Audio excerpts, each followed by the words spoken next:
ایک میری طرح کا دیندار تھا جو چہرے کا تو نیک تھا، اندر پتہ نہیں کیا کچھ تھا. ایک طوائف گزر رہی تھی، اس نے اس کو تبلیغ کر دی.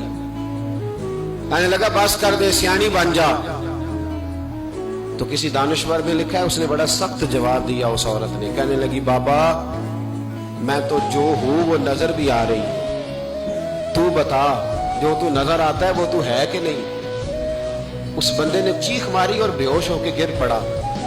لوگوں نے کہا بابا آج کسی صوفی کا کلام سنا ہے جو بے ہوش ہو گیا؟ تو اس نے کہا نہیں، آج طوائف کی بات سنی، طوائف کی. اور وہ عجیب بات کر گئی ہے.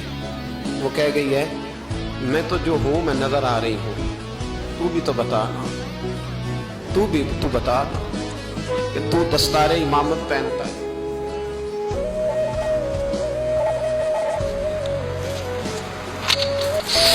تو بتا تو جو کہلاتا ہے تو وہ ہے کہ نہیں. یہ وقال الانسان ما لہا، یہ راز قیامت میں کھلے گا.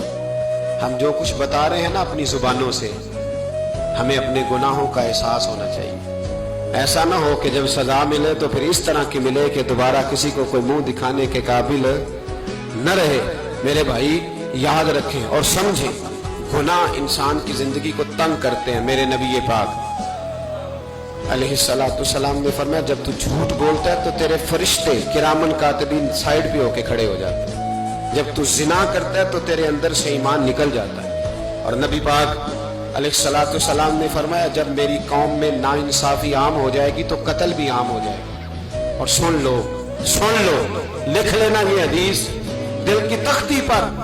نبی پاک علیہ السلام نے فرمایا جب میری قوم میں بے حیائی اور بدکاری عام ہو جائے گی تو دو سزائیں اللہ دے گا.